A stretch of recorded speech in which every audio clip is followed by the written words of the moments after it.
पटवार की तैयारी करने वाले स्टूडेंट के लिए एक बहुत बेहतरीन रणनीति मैं लेकर के आया हूं और इस वीडियो के लास्ट में आपके लिए एक फ्री वीडियो कोर्स की भी मैं बात करूंगा। कौन सा सब्जेक्ट मेरे स्ट्रॉन्ग है, कौन सा सब्जेक्ट मेरे फेवरेट है कि आपने स्टडी मटेरियल का सही से चुनाव नहीं किया है। कुछ सब्जेक्ट ऐसे होते हैं जो जिनका रिविजन करना बहुत ज़्यादा जरूरी होता है, जैसे अभी इस समय आईपीएल भी चल रहा है और बहुत सारे क्रिकेट के जुगनू शौकीन लोग हैं। नमस्कार साथियों, स्वागत आप सभी का यूथ एजुकेशन पर। मैं हूं आपका साथी अर्जुन और आज की इस क्लास में पटवार की तैयारी करने वाले स्टूडेंट के लिए एक बहुत बेहतरीन रणनीति मैं लेकर के आया हूं और इस वीडियो के लास्ट में आपके लिए एक फ्री वीडियो कोर्स की भी मैं बात करूंगा। तो इस वीडियो को आप लास्ट तक देखना और इस वीडियो को देखने के बाद यदि इस वीडियो में बताई गई 5 बातों को आप फॉलो करते हैं तो कोई भी माई का लाल आपको पटवार में सिलेक्शन होने से रोक नहीं सकता।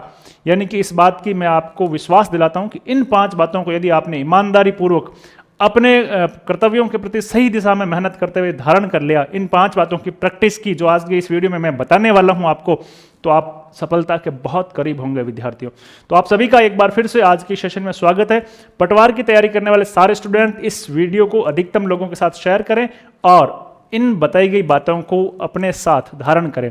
मैं एक एक चीज पर डिटेल में डिस्कस करने वाला हूं कि कहां स्टूडेंट गलतियां करता है, 220 से अधिक नंबर कैसे लाएं, ये भी हम डिस्कस करेंगे। किस सब्जेक्ट पर कितना फोकस करना होगा, आपकी प्लानिंग क्या रहेगी मित्रों, डिटेल स्टडी के बारे में कैसे रहेंगे, नेगेटिव मार्किंग से कैसे बचना, मैथ्स रीजनिंग को कैसे कंट्रोल करना है, ये सब बिंदु पिछले एग्जाम में कट ऑफ क्या रही, सारे बिंदु जो आपके दिमाग में है, क्या स्टडी मटेरियल लेना चाहिए, ये सब बिंदु आज की सेशन में कवर करेंगे। तो आप सभी का एक बार फिर से आज की सेशन में स्वागत है और जनता जनार्दन की जय बोल करके आज की सेशन की शुरुआत करते हैं। मित्रों, सबसे पहली चीज है इस रणनीति में आपकी प्लानिंग क्या है।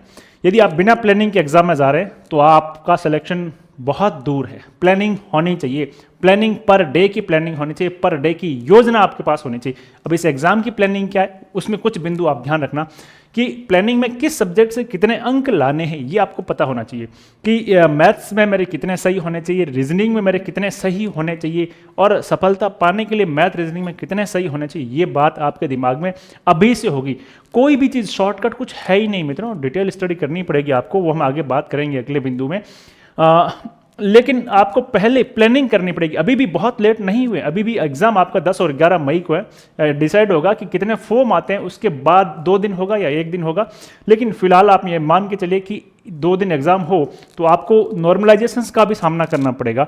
तो आपका स्कोर इतना अच्छा हो, आपका स्कोर इतना बढ़िया हो। नॉर्मलाइजेशन एक अलग विषय, हम उस पर किसी और डिस्कस बात करेंगे। यदि एक ही पेपर हुआ तो हम कैसे आगे बढ़ेंगे, हम उसको लेकर के डिस्कस कर रहे हैं। ठीक है, एक पेपर हो, 4 पारियों में हो, कोई फर्क नहीं पड़ने वाला। पढ़ने वाले स्टूडेंट का सिलेक्शन आप कैसे भी तरह से एग्जाम करवा लो, उसका सिलेक्शन होकर के रहेगा। उस संबंध में बात कर रहे हैं।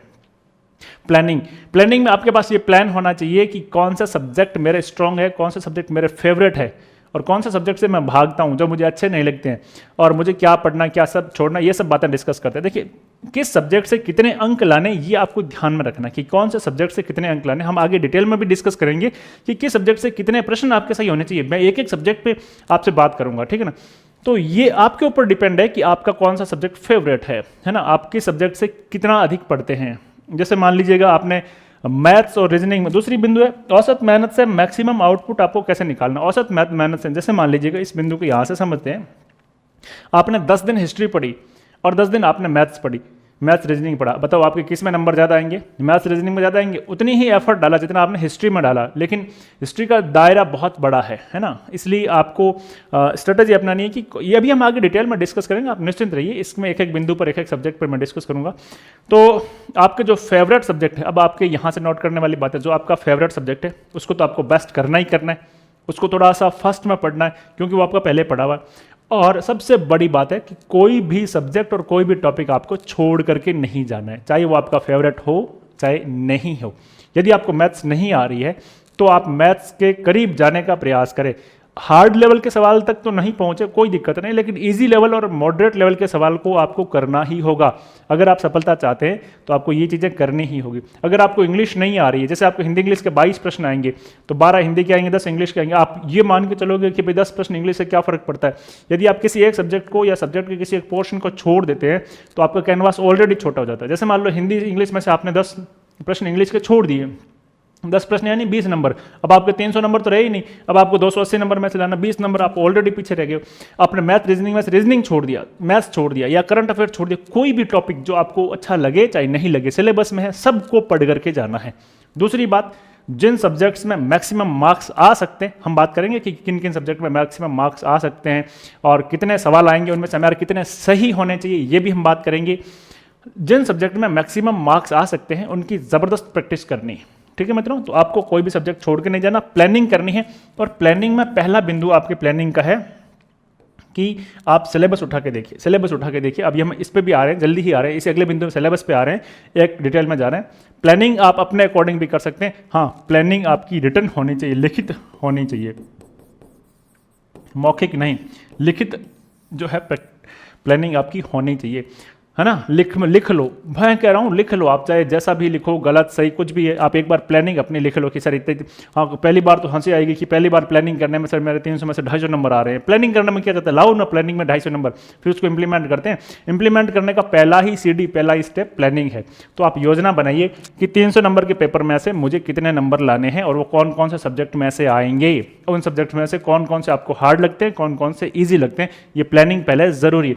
कोई नहीं बताएगा, सब ये बताएगा कि सब लोग आपको ये बताएंगे कि आप ये एक वीडियो देख लो, वो देख लो। ये सब चीज़ें मुझे लगता है व्यू के लिए होती है और कुछ भी चीज़ शॉर्टकट नहीं होती। कोई भी सफलता के लिए कुछ भी शॉर्टकट नहीं होता। अब प्लानिंग पर जाने के लिए हमें कुछ चीज़ें डिटेल में डिस्कस करनी होगी। जैसे ये पिछला एग्जाम था, अब देखिए पिछले एग्जाम में मैं आपको यहां पर बताऊं मित्रों, पिछले एग्जाम में पद कितने थे। देखिए पिछले एग्जाम में पद थे 4825 प्लस 785, यानी कुल 5610 पद थे। कुल कितने पद थे, 5610 पद थे। और इस बार कितने पद है, 2020 पद है। एक पहली बात तो इस बार कितने पद आ गए, इस बार 2020 पद पटवारी के, इतने ही पद है। अब आधे से भी कम है, 1.5 गुना 2.5 गुना पद जो है कम है ना। इतने कम पदों के लिए, अब पिछली बार इतने पदों के लिए कट ऑफ क्या रही थी, तो जनरल की रही थी लास्ट कट ऑफ ये 226, फीमेल की रही थी 217, ईडब्ल्यूएस की 218, फीमेल की 206, एससी की 199, फीमेल की 186, एसटी की जनरल बॉयज़ की 195 और फीमेल की 186, ओबीसी की 225 और महिलाओं की 212, एमबीसी की 212 और 190। अब इनका आप आधा कर लो, इतने प्रश्न आपके काट पीट के सही होने चाहिए। यदि हम बात करें तो लगभग 105 से लेकर के 110 प्रश्न आपके सबके सही होने चाहिए, तब जाकर के ये कट ऑफ बनेगी। ये पिछली बार नॉर्मलाइजेशन के बाद में था, है ना। उम्मीद करें कि इस बार एक ही शिफ्ट में एग्जाम और एक ही दिन में एक ही तरह का सबके लिए एग्जाम हो, ताकि सबके लिए समान पैरामीटर हो। लेकिन आपको ध्यान में रखना है कि इससे ज़्यादा तो स्कोर आपको करना ही करना है। जब 5610 पदों में ये कट ऑफ रह रही है तो आप एक आइडिया लगा सकते हैं कि 2020 पदों में कितनी कट ऑफ रहेगी। ऑब्वियसली मेरिट हाई ही जाएगी। पटवार की तैयारी करने वाले स्टूडेंट बहुत सीरियस होते हैं, इसलिए आप लोग निश्चिंत रहिए। तो पहली बात, कट ऑफ को अच्छे से अवलोकन कर ले पिछले एग्जाम का। और अब हम आते हैं मूल बिंदु पर, प्लानिंग पर। देखिए प्लानिंग में आपके सिलेबस का एनालिसिस है। सिलेबस आपको इस तरह से मोटा मोटा बांट रखा है, इनमें भी आपको डिटेल सिलेबस साथ में जारी हो रखा है। पहला पोर्शन है मित्रों आपका, वो है general science, history, polity and geography of India, general knowledge और करंट अफेयर्स का। ये 25% वेटेज रखता है, यानी 38 प्रश्न यहाँ से आएंगे, 76 मार्क्स के आएंगे। दूसरा geography, history, culture and polity of Rajasthan, यही 20% वेटेज रखता है। 30 प्रश्न आएंगे और 60 नंबर के आएंगे। इन दोनों को एक बार के लिए छोड़ दीजिए। जनरल हिंदी और इंग्लिश 22 प्रश्न आएंगे 44 नंबर के। Mental ability, reasoning, basic numerical efficiency आपके 45 प्रश्न आएंगे 90 नंबर के। और कंप्यूटर साइंस 15 प्रश्न आएंगे 30 नंबर के। इन तीनों को पकड़ो आप, 22, 45 और 15, ये टोटल आपके मित्रों हो गए 82 क्वेश्चंस। 82 क्वेश्चंस यानी कि 164 मार्क्स के, ये इतने हो गए। अब आपके हिंदी और इंग्लिश में से भी 22 में से आपके 12 हिंदी के आएंगे और 10 इंग्लिश के आएंगे। ये 22 सवाल जो आ रहे हैं ना, 12 हिंदी के 10 इंग्लिश के, इन 22 में से आपके 18 सवाल सही होने चाहिए। ये मैं आपके लिए एक अप्रोक्स आइडिया लेके आया हूँ।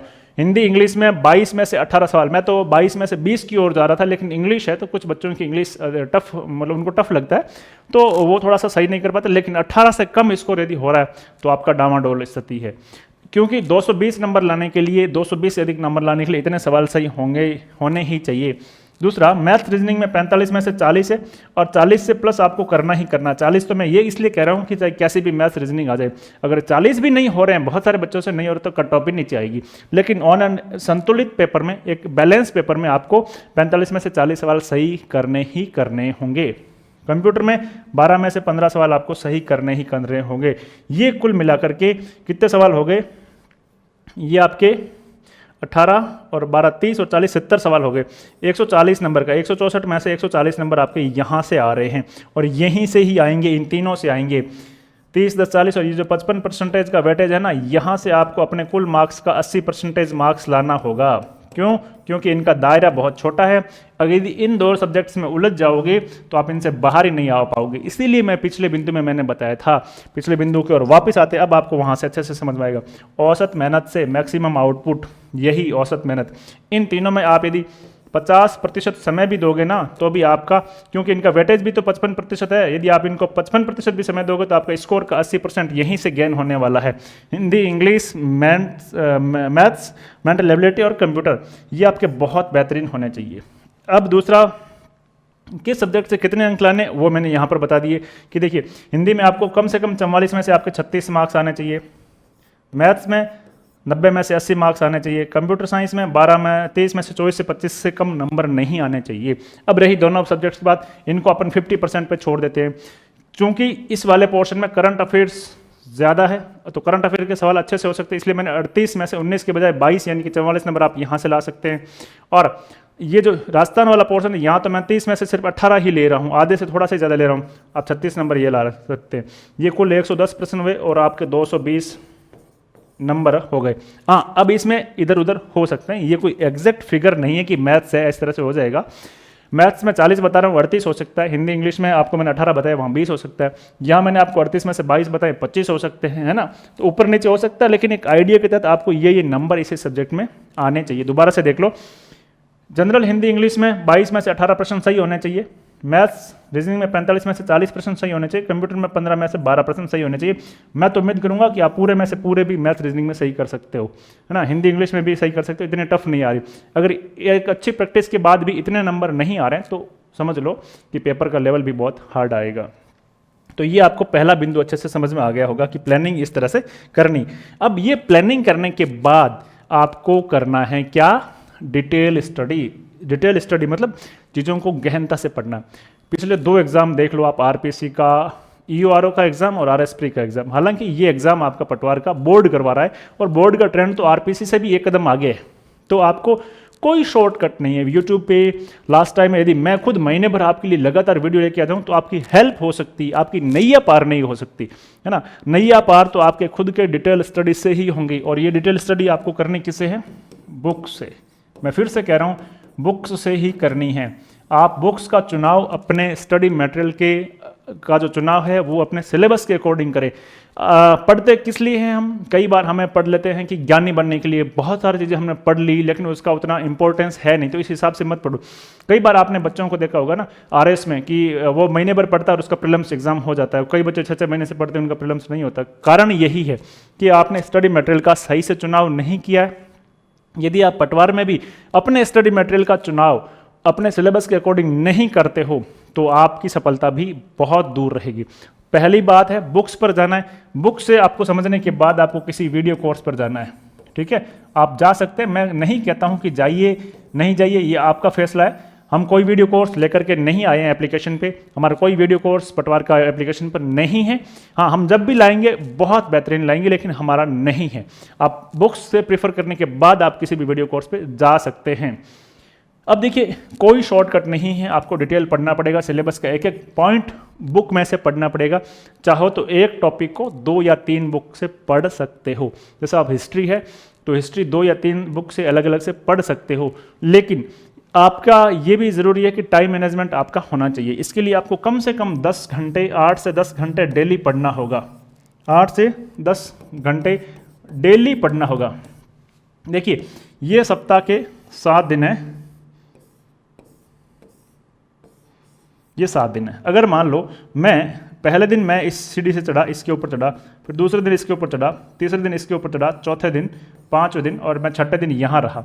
अगर मैं आपको पहले दिन मैंने प्रैक्टिस की लेकिन मैं दूसरे दिन मैंने प्रैक्टिस की नहीं, मैं इस सीढ़ी को यहाँ से मिटा देता हूँ, तो आपके लिए ये इतना बड़ा गैप हो गया, आपके लिए ये इतना बड़ा गैप हो गया, यानी कि आपकी प्रैक्टिस ये हट गई। मान लीजिए कि मैंने यहाँ तो की प्रैक्टिस लेकिन मैं यहाँ पर प्रैक्टिस नहीं कर पाया, तो इस सीडी को मैं हटा देता हूँ यहाँ से, तो आपके लिए इतना बड़ा गैप हो गया। अब ये इस गैप को आपके लिए पाटना संभव ही नहीं, और आपने यदि 3 दिन ही लगातार तैयारी नहीं की तो फिर आप भैया आगे कॉम्पिटिशन में आ ही नहीं सकते। इतना बड़ा सीडी एकदम से कैसे चढ़ोगे? तो कंसिस्टेंसी जो है, वो रेगुलरिटी है, वो आपको हमेशा से ध्यान रखनी है, ठीक है। तो 8 से 10 घंटे डेली पढ़ना है। सिलेबस के अकॉर्डिंग आपको स्टडी मटेरियल का चूज करना है, स्टडी मटेरियल का चुनाव करना है कि आपके सिलेबस की पूर्ति कर रहा है, कीजिएगा। अब देखिए स्टडी मटेरियल में आप ध्यान रखिएगा, मैथ रीजनिंग की आप किताब ले आए, जो अलग से पर्सनल बुक है वो ले आए, हिंदी इंग्लिश की अलग से बुक ले आए। आजकल बाजार में बहुत सारी गाइड है जिसमें एक ही गाइड में सब कुछ दे रखा है। मैं नहीं कहता वो बुरी है, लेकिन मैथ रीजनिंग आप मल्टीपल टाइम उसको पढ़िए, वहां से मैक्सिमम मार्क्स लाने तो आपको उसकी जम करके प्रैक्टिस कीजिएगा। मैथ रीजनिंग में एक और ध्यान रखना, मैं आपको जैसे बता रहा हूं ना, आपको समझ में आ रहा है, वैसे मैथ रीजनिंग में भी आपको समझ में आएगा, लेकिन मैथ रीजनिंग में वहां तक नहीं रुकना है, सवाल को अपने हाथों से हल करके देखना है। मैं आपको बता रहा हूं कि भैया 2 + 2 4 होते हैं, आपको समझ में आ गया 2 + 2 4 होते हैं। आप खुद पेन कॉपी उठाओ और करके देखो कि 2 + 2 4 कैसे होते हैं। इसी आधार पे आप ये भी करके देखो 3 + 3 6 कैसे होते हैं, 4 + 4 8 कैसे होते हैं। जब तक आप खुद ये नहीं करोगे तब तक आपको मेरे बताया हुआ 2 + 2 4 आपके लिए ज़्यादा फ्रूटफुल नहीं है। यानी कि मैं कह रहा हूँ बातों को समझें, प्रश्न को सही ढंग से समझें, लेकिन मैक्सिमम प्रैक्टिस मैथ्स रीजनिंग में खुद करें। ऐसे नहीं कि बता दिया समझ में आ गया, हाँ हाँ समझ में आ गया, आगे बढ़ो आगे बढ़ो, नहीं, खुद करें प्रैक्टिस। और इसके लिए आप मल्टीपल बुक्स यूज कर सकते हैं, 2 3 4 बुक्स आप यूज कर सकते हैं और करनी चाहिए। हिंदी इंग्लिश की भी बुक और कंप्यूटर साइंस की भी बुक आप अलग से यूज कर सकते हैं। अब जीके के लिए जो है आप कोई एक बुक, कोई एक गाइड को अच्छे से प्रीफर कर सकते हैं और आपको पुराना जो पढ़ा हुआ उससे भी मदद मिलेगी। तो देखिए कोई भी शॉर्टकट नहीं है, डिटेल स्टडी करना पड़ेगा। अगर कोई कह रहा है कि हमारे वीडियो से ये सब चीज़ें हो गई, ये हो गया, तो वो केवल और केवल व्यूज़ बढ़ाने के लिए हैं और आप उनके लिए एज ए कस्टमर ही है, एज ए व्यूअर भी है। आपका सिलेक्शन यदि करवाना है तो डिटेल स्टडी में आपको जाना होगा। सिलेबस के अकॉर्डिंग ही आपका स्टडी मटेरियल होना चाहिए। प्रीफर बुक्स को करें, बुक्स के बाद आप किसी वीडियो कोर्स पे जा सकते हैं। किसी भी सब्जेक्ट या टॉपिक को छोड़ के नहीं जाइए, ये बहुत बड़ी बात है। बच्चों जिनको मैथ रीजनिंग नहीं आती ना, वो कहते हैं कि मैथ छोड़ देते हैं क्या फ़र्क पड़ता है, रीजनिंग छोड़ देते हैं क्या फ़र्क पड़ता है। तो भैया ये अगर आप छोड़ देते हैं, जैसे क्या फ़र्क पड़ता है, सबसे छोटा सब्जेक्ट कौन सा? कंप्यूटर। कंप्यूटर के कितने सवाल आने हैं? 15। आप इसको छोड़ के चले गए, 30 नंबर के सवाल आने चाहिए। अब आपके लिए पेपर 300 नंबर का नहीं रह गया, आपके लिए पेपर 270 नंबर का ही रह गया। अब आपको 270 में से 220 लाना है। दूसरे स्टूडेंट को जिसने कंप्यूटर पढ़ा है उसको 300 में से 220 लाना। किसके लिए ज़्यादा आसान है बताओ? आपके लिए, जिसने कंप्यूटर को छोड़ा उसके लिए नहीं।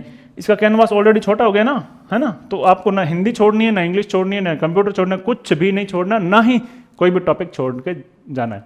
सब को सब पढ़ करके जाना है। इसी को कहते हैं डिटेल स्टडी। डिटेल स्टडी करने के बाद बड़ी चीज़ आती है रिविजन। कुछ सब्जेक्ट ऐसे होते हैं जिनका रिवीजन करना बहुत ज़्यादा ज़रूरी होता है, और कुछ सब्जेक्ट ऐसे होते हैं जिनका रिवीजन नहीं भी करो ना तो भी उतना आपको नुकसान नहीं होता। देखिए किन किन का रिवीजन ज़रूरी है, मेरे हिसाब से, ये मेरा ओपिनियन है। मैथ्स एंड रीजनिंग आपको कई बार, इस वाले पोर्शन का आपको कई बार रिवीजन करना ज़रूरी है, कई बार रिवीजन करना जरूरी है।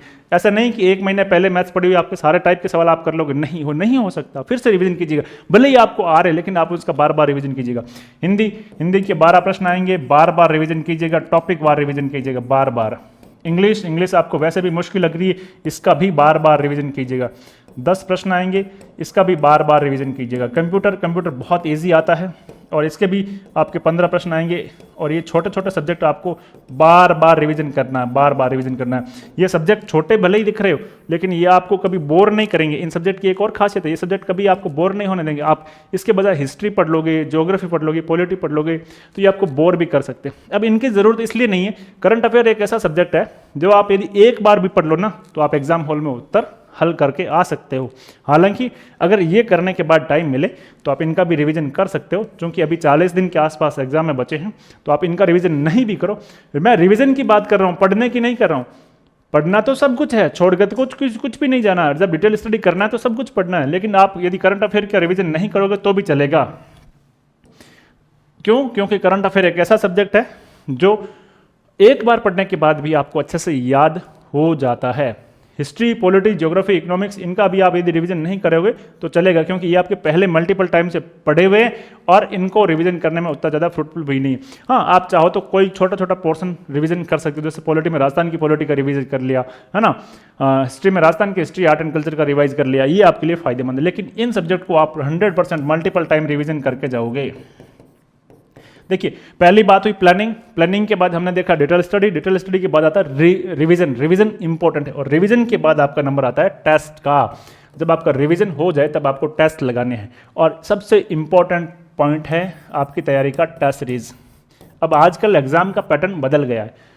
एग्जाम का पैटर्न अब वही स्टूडेंट जिनका सिलेक्शन होता है जो अच्छे से टेस्ट प्रैक्टिस करके जाते हैं। टेस्ट आपकी गलतियों को कम करता है, टेस्ट आपका सही मूल्यांकन करता है, टेस्ट आपको ये दिखाता है कि कौन सा सब्जेक्ट अभी भी आपका कमजोर है, किस सब्जेक्ट में आपको रिवीजन की आवश्यकता है। मैं कह रहा हूँ फुल लेंथ के टेस्ट, 10 से 15 फुल लेंथ का टेस्ट आपको देना जरूरी।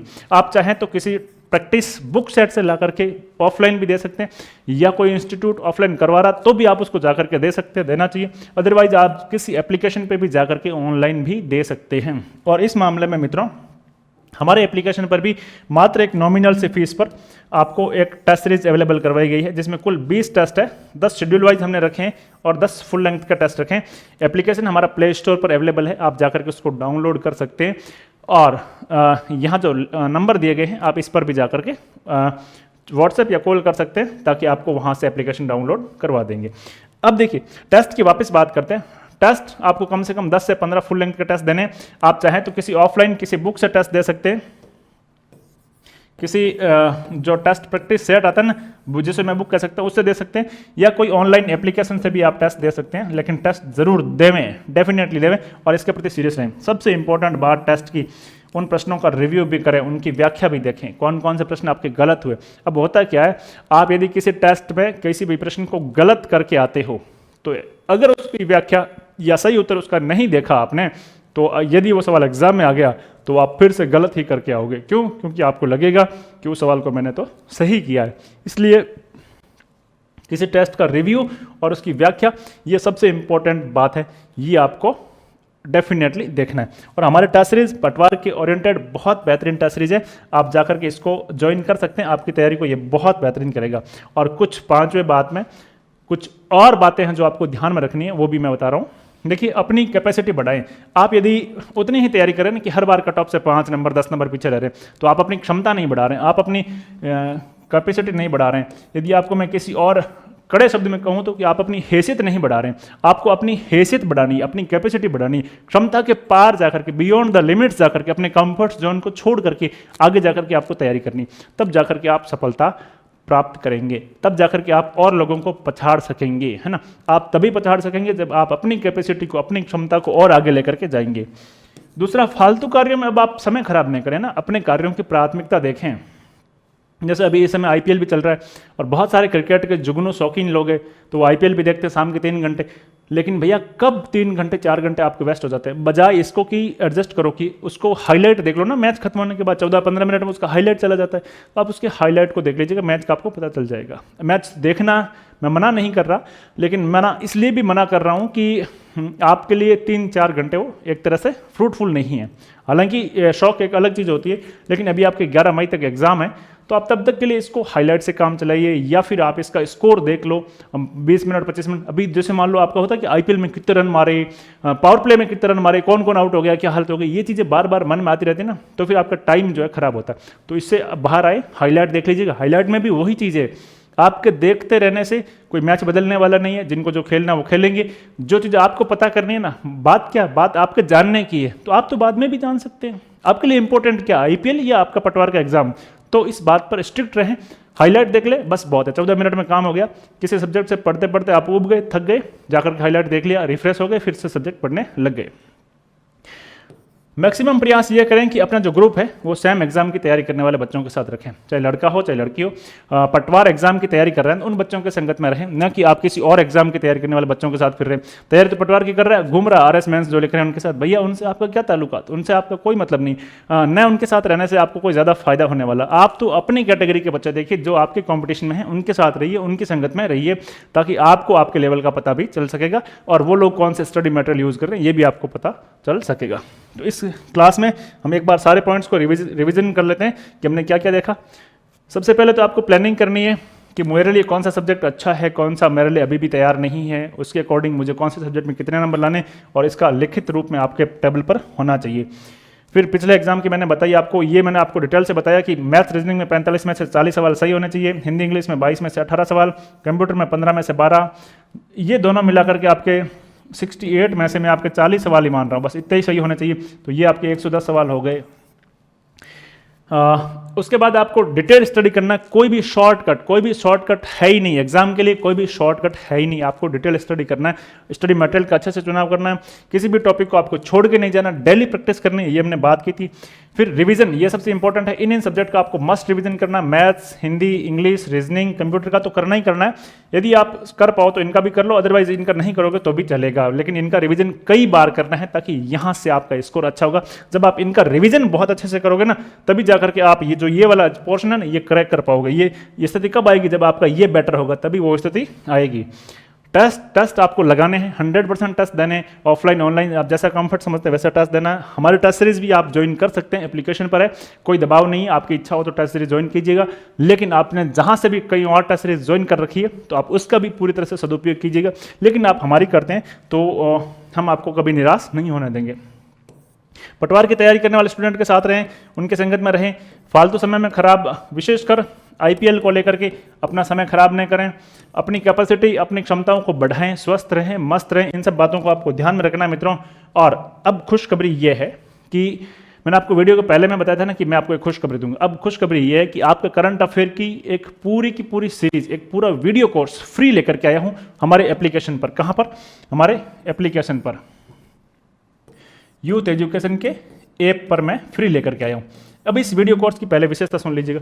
यहां पर आपको अंतर्राष्ट्रीय घटनाक्रम का पूरा एक सेपरेट अलग से वीडियो मिलेगा, राष्ट्रीय घटनाक्रम का पूरा एक अलग से वीडियो मिलेगा। आपके सिलेबस में केवल नेशनल करंट अफेयर है तो उसका एक अलग से वीडियो मिलेगा, राजस्थान के करंट अफेयर का एक अलग से वीडियो मिलेगा, चर्चा में रहने वाले व्यक्ति, स्थान, संस्थान, पुरस्कार, युद्ध अभ्यास, पुस्तक और शब्दावली का एक अलग से वीडियो मिलेगा, स्पोर्ट्स का एक अलग से वीडियो मिलेगा।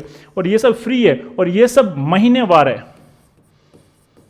क्या है? ये सब महीनेवार है, मंथवार है, यानी कि आपको इस संबंध में जनवरी से लेकर के दिसंबर 2025 तक हर महीने के इतने सारे वीडियो मिलेंगे और वो भी फ्री। और वो भी कहां पर? ऐप पर। ऐप कौन सा? यूथ एजुकेशन का ऐप। आप जाकर के प्ले स्टोर से डाउनलोड कर सकते हैं, अदरवाइज ये जो दिए गए नंबर है ना, आप इनसे बात कर सकते हैं। ये जो नंबर दे रखे हैं ना यहाँ पर, ये जो नंबर दे रखे हैं यहाँ पर, आप इन नंबरों पे कांटेक्ट कर सकते हैं। इन नंबरों पे आप चैट कर सकते हैं, व्हाट्सएप कर सकते हैं, कॉल कर सकते हैं, ताकि आपको यहाँ से डाउनलोडिंग करवा दी जाएगी। अदरवाइज ऐप पे अवेलेबल है। तो इसकी पूरी की पूरी पैनल की पीडीएफ और एमसीक्यूज और थ्योरी ये सब मैं आपको अवेलेबल कराऊंगा। थ्योरी और एमसीक्यूज ये सब कुछ मैं आपको अवेलेबल कराऊंगा हमारे एप्लीकेशन पर। आप एप्लीकेशन पर जाइए और यहाँ पर आपको करंट अफेयर का पूरा वीडियो कोर्स पीडीएफ के साथ आपको पूरी तरह से फ्री मिलेगा। तो मित्रों, ये थी आपके पटवार के एग्जाम को लेकर के रणनीति। देखिए, सबसे पहले आपको प्लानिंग करनी है, फिर आपको डिटेल स्टडी करना है, रिवीजन करना है, रिवीजन के बाद टेस्ट लगाने और कुछ और बातों का आपको विशेष ध्यान रखना। तो उम्मीद करता हूं कि आप इन पांचों बातों को बहुत ध्यान से, बहुत डिटेल से फॉलो करेंगे और आपके एग्जाम और आपकी सफलता के बीच की दूरियों को आप लोग पाट सकेंगे। हिम्मत रखना, याद रखना कि आपकी मेहनत है, सफलता भी आपकी है और आपका ही समय है, बस उपयोग केवल और केवल आपको करना है। और हाँ, अंत में मैं कहना चाहूँगा कि यदि इस चैनल को सब्सक्राइब नहीं किया तो सब्सक्राइब ज़रूर कर लें। इस क्लास की पीडीएफ, और वैसे तो ये सेशन अपना पीडीएफ के हिसाब से ज़्यादा उपयोगी नहीं है, लेकिन यूट्यूब पर भी मैं ढेर सारी क्लासेस लेकर के आऊँगा। यूट्यूब पर आपके मैथ्स की क्लास, रीजनिंग की क्लास शुरू हो गई लाइव के रूप में, आप उनकी प्लेलिस्ट बन गई, आप उन्हें जाकर के देख सकते हैं। और साथ ही साथ मित्रों, जितने भी आपको चैप्टर यूट्यूब पे पढ़ाए जाएंगे उन सब की पीडीएफ आपको हमारे टेलीग्राम चैनल पर मिल जाएगी, वहाँ से आप इसको ज्वाइन कर सकते हैं। और क्लासेस के बारे में हम लोग रेगुलर अपडेट टेलीग्राम पर देते रहेंगे, आप उसको भी जाकर के ज्वाइन कर सकते हैं। इन सब बातों को आप अपने जहन में समेटना। और हाँ, चैनल को अभी तक सब्सक्राइब नहीं किया तो सब्सक्राइब ज़रूर कर लेना। हर महीने के 50 करंट अफेयर के एमसीक्यूज मैं पीछे ला चुका हूँ, और भी आगे पटवार के लिए जितना भी करंट अफेयर और लाना होगा वो हम जरूर लेकर के आएंगे। आप लोग इस परिवार के साथ जुड़े रहिए। मिलते हैं अगले सेशन में। चैनल को सब्सक्राइब करके रखिए। तब तक के लिए आपके मित्र को दीजिए इजाज़त। आप सबकी परीक्षा की ढेर सारी मंगल कामनाओं के साथ। Thank you.